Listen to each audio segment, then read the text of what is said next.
You ever have a moment where reality just breaks a little? Like you're standing in your own life, but nothing feels like yours anymore? That was me the day I walked into my mom's kitchen and saw Evan, my best friend since I was 10, grinning like a teenager, shirt untucked, pouring her coffee like he owned the place. I was still wiping sleep from my eyes, half hungover from a buddy's poker night, when he looked up and said, "Hey, man. Morning." Like it was totally normal. Like he hadn't just dropped a nuclear bomb on our entire dynamic without warning. I blinked at him, then at my mom, who was dressed way too casually for a Sunday morning. Her hair was damp from a shower. She didn't say anything right away, just gave me this tight, nervous smile like she knew how wrong this was and was waiting for me to decide how mad I was allowed to be. I didn't say a word. Just backed out of the room and went straight to my bedroom, sat on the edge of the bed and stared at the wall for a full 10 minutes. I couldn't even wrap my head around it. Evan. My best friend. My mom. Together. What the hell? Maybe I should back up. I'm Josh. I'm 32, single, no kids, work remote in IT, still live in the same small Colorado town I grew up in. Evan and I met in middle school. He punched a kid who made fun of my stutter, and we've been tight ever since. We survived puberty together, crappy jobs, first heartbreaks, college parties, my dad dying when I was 20. He was the guy I called when my world fell apart. The guy who never judged, always showed up. My ride or die. And my mom? She's everything. She raised me on her own after dad passed, held 2 jobs, never complained. The kind of mom who always had band-aids, snacks, and sage advice. She's been alone ever since. I used to worry about her being lonely. Encouraged her to get back out there. Date someone, I'd say. You deserve to be happy. I just never imagined the someone would be him. That night, I couldn't sleep. I kept thinking about all the things I didn't know. How long had this been going on? When did Evan stop being my friend and start being whatever he was now? And why didn't either of them tell me? The next morning I confronted her. "Are you serious?" I asked. She looked like she hadn't slept either. "Josh," she said, calm but cautious, "I didn't mean for it to happen this way." "This way? You mean in my house with my best friend?" She winced. "We were going to tell you. We just didn't know how." "When did it start?" I demanded. "A few months ago." That hit like a punch to the chest. I had no idea. None. And Evan, he'd been hanging out like usual, texting me dumb memes, grabbing drinks, giving no sign that he was, what? Sleeping with my mother behind my back? It was betrayal wrapped in friendliness, and it made me sick. I stormed out before she could say more. Evan tried calling me. I ignored him. Then he showed up at my place 3 nights later. I opened the door but didn't invite him in. "You should have told me," I said. "I know," he said. "I screwed up. But it's not what you think." "What exactly do I think, Evan?" I asked. "That you waited until my guard was down and then made a move on the woman who gave me life?" He looked like I'd slapped him. "It wasn't like that. I didn't plan it. We just connected." "Connected?" I laughed bitterly. "What is she, a Wi-Fi network? That should have ended it. That should have been where I cut him off. But I didn't. Because some part of me still remembered who he was to me. Who we were. And that's what made what he said next hit even harder. "Josh, I love her." Silence. Then I shut the door in his face. But not before I saw the tears in his eyes. That should have been the end of it. But it wasn't. Because the next morning, I got a text from my mom. "I need you to come over. Now. It's serious." I called. No answer. When I got there, the front door was wide open. And what I saw inside, it changed everything. The door was ajar like someone had left in a hurry or expected me already. I pushed it open slowly, calling out, "Mom." No answer. The air inside felt weird. Heavy. Still. I stepped into the living room and froze. Evan was sitting on the couch. His face bruised. Lips split. Shirt stained with blood. And standing over him, shaking, was my Uncle Darren. My mom's older brother. The same guy who hadn't visited in over a year since their last falling out. "What the hell is going on?" I shouted. My mom came running from the kitchen. "Josh, stop. Let me explain." Darren turned to me, eyes burning. "You knew." "Knew what?" I demanded. "That this punk's been sneaking around behind your back? Sleeping with your mother." He spit the words out like they tasted foul. "Yeah. I found out yesterday. Apparently everyone knew except me." "That's not all," Darren said, looking at her. "Tell him, Kate." My mom turned pale. "Josh, please, sit down." "Tell me what?" I snapped. "What else could there possibly be?" Evan looked away. She took a deep breath and whispered, "I'm pregnant." Time stopped. I heard nothing. Just the rush of blood in my ears. "What?" "I found out last week." she said. I was going to tell you after I'd processed it myself. I know this is a lot. I stared at her, then at Evan. You got my mother pregnant? I whispered. Evan stood up, limping slightly. Josh, I swear to God, I never meant for this to happen. We didn't plan it. But you did not plan it, I said, voice rising. You didn't think maybe, just maybe, your best friend's mom wasn't someone you should sleep with, let alone get pregnant? Darren got between us. You need to leave, Evan. Now, before I do something that puts me in prison. Evan looked at me like he was searching for something. Mercy, maybe, but he wasn't going to find it. Not today. Not ever. I'll go, he said finally. But I'm not giving up on her. Get out, I said, my voice ice.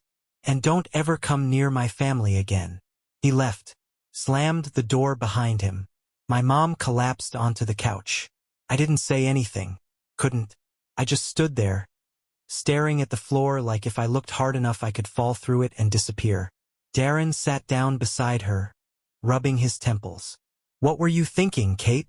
She looked up at him, then at me and said the one thing I didn't expect. I'm keeping the baby. My jaw tightened. You're what?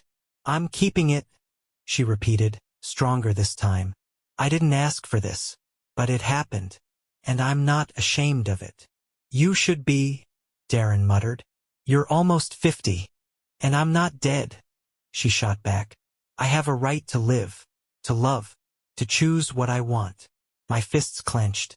Couldn't breathe. So what? You're just gonna pretend everything's normal? Bring Evan to Thanksgiving? Let me play big brother to his kid. It doesn't have to be like that, she said quietly. We can find a way. There is no way, I said. You broke us. And I walked out. I didn't go home. I drove around until the sun went down, parked in the lot behind the high school we'd all gone to, me, Evan, even my mom once. And I sat there, staring at nothing, at everything, trying to figure out how the hell I was supposed to go back to my life. But it didn't end there. 2 nights later, Evan showed up at my apartment with a confession. One that made all of this look tame. Josh, he said, not even asking to come in. You need to know something about your mom and me. It started a lot longer ago than you think. I didn't want to hear him out. I wanted to slam the door in his face and never speak to him again. But there was something about Evan's expression, haunted, worn down, like he hadn't slept in days, that stopped me. Against every instinct, I stepped aside. He walked in slowly, like someone heading into a confession booth. Knowing forgiveness was a long shot. I crossed my arms. Start talking. It didn't begin a few months ago, he said, voice low. It started 2 years ago. I blinked. What the hell are you talking about? It was right after your dad's anniversary, he continued, eyes locked on mine. You remember how wrecked your mom was? She didn't leave the house for weeks. You were out of town for a work trip. I stayed over a few nights to help with stuff around the house. Fixing the gutters, cooking, whatever she needed. He swallowed hard. That's when it started. I felt like I'd been punched again. You're telling me you've been sleeping with my mom since then? Not regularly, he said quickly. It was confusing, messy. We tried to stop it so many times. But there was this connection. I laughed short and sharp. You connected with my grieving mother while I was burying my father's memory? It wasn't like that. Then what was it? It was real, he said, and terrifying, and it never stopped feeling wrong. But we didn't know how to stop. I sat down, my legs suddenly useless. My best friend, no, former best friend, had been sneaking into my mother's bed for 2 years. While I'd been confiding in him about my life, about her loneliness, he'd been lying to my face. Does anyone else know? I asked. He hesitated. Darren suspected. He saw us once, late one night in the backyard. Nothing happened, but I guess he put the pieces together. I shook my head, numb. So he wasn't shocked about the pregnancy. Not entirely. I stood up and walked to the window, needing space, air, anything. You should have told me, I said. Years ago. I was going to. A bunch of times. But you always looked at me like I was your brother. I couldn't stand the thought of breaking that. So you broke everything else instead? Evan didn't argue. He just stared at the floor. I know you hate me. I probably deserve it. But I still care about you. Care about her. I want to make this right. I turned to him, something dark rising inside me. You can't make this right. You don't get to make this right. You took my family and twisted it into something I don't recognize. Josh, you know what the worst part is? I interrupted. I don't know who to hate more. You or her. He looked stricken. Don't say that. Why not? She knew this would destroy me. And she let it happen anyway. I grabbed the door and yanked it open. Get out. Evan hesitated, then walked past me without another word. As he reached the stairwell, he turned around and said, there's one more thing you don't know. And you need to hear it. But not from me.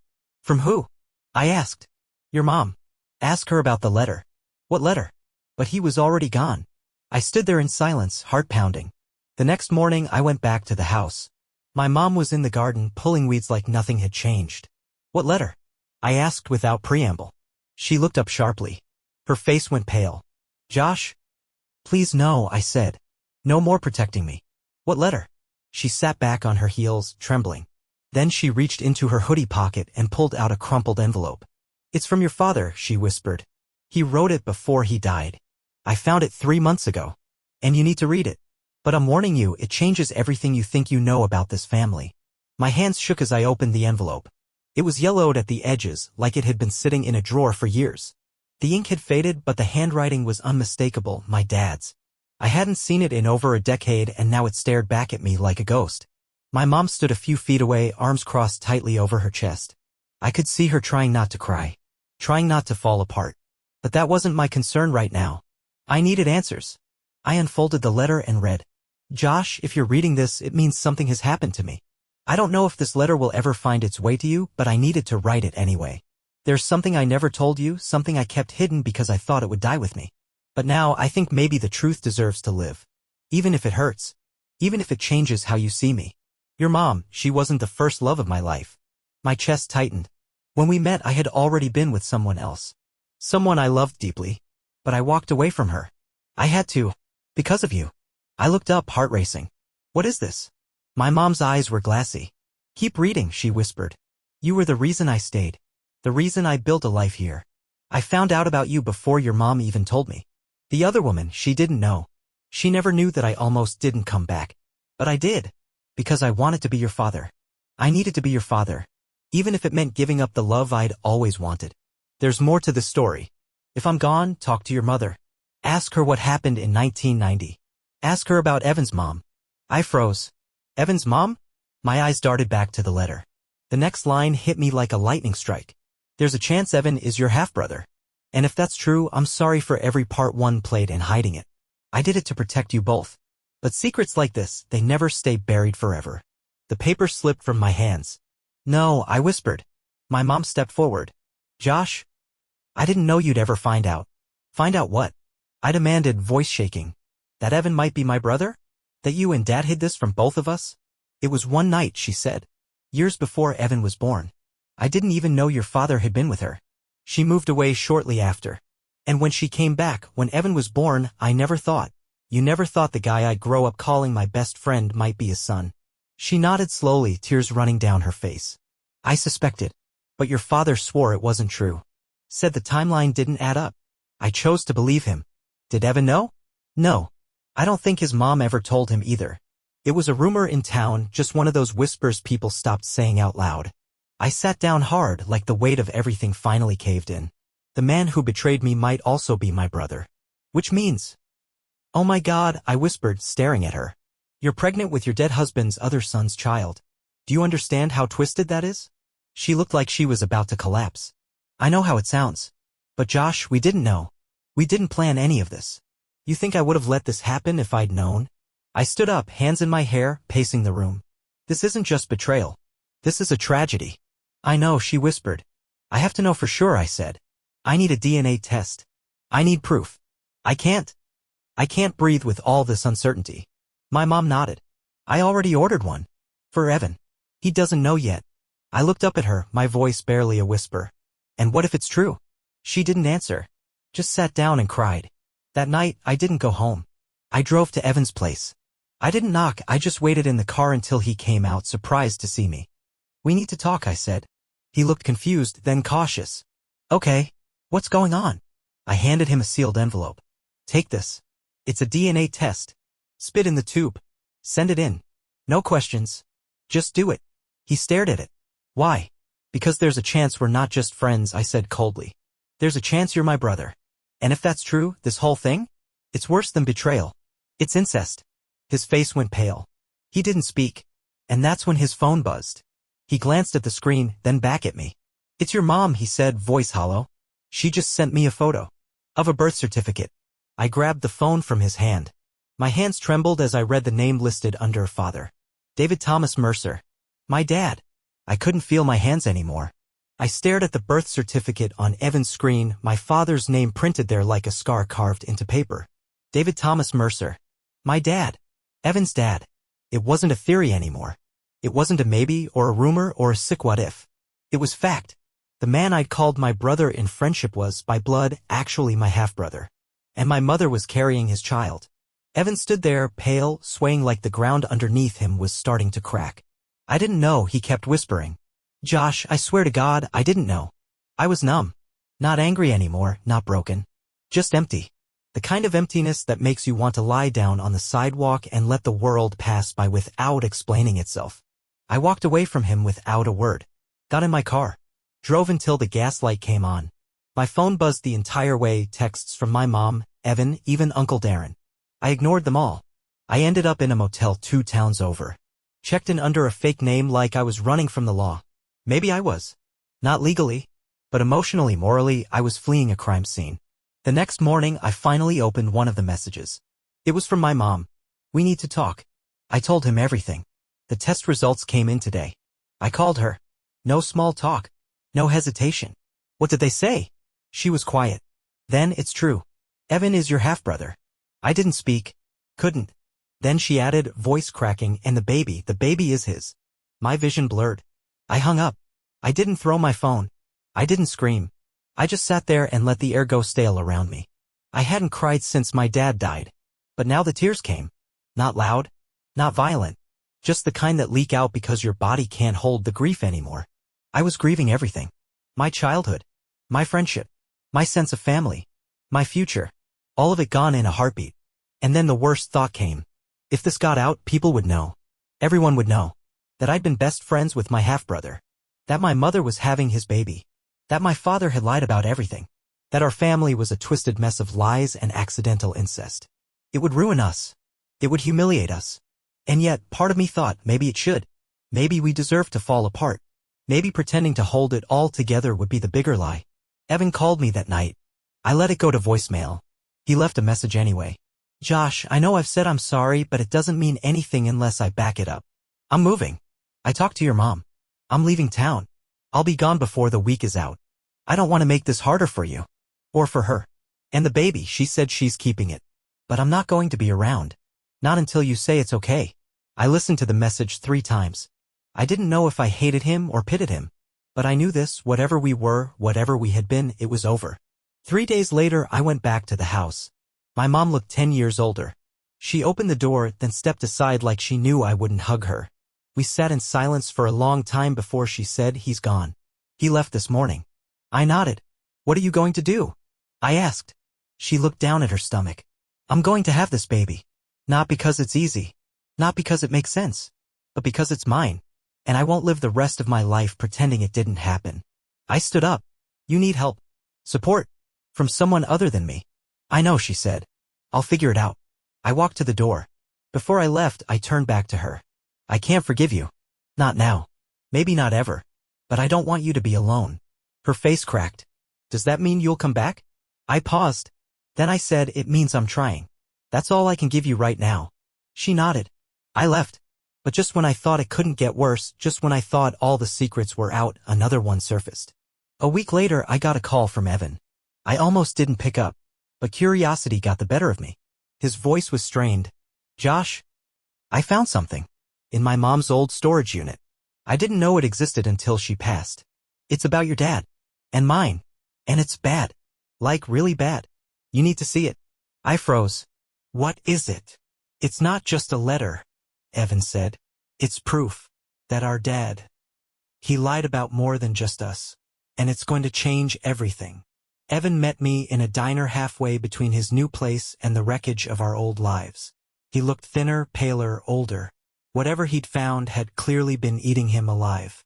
He slid a manila envelope across the table. I haven't slept since I read it.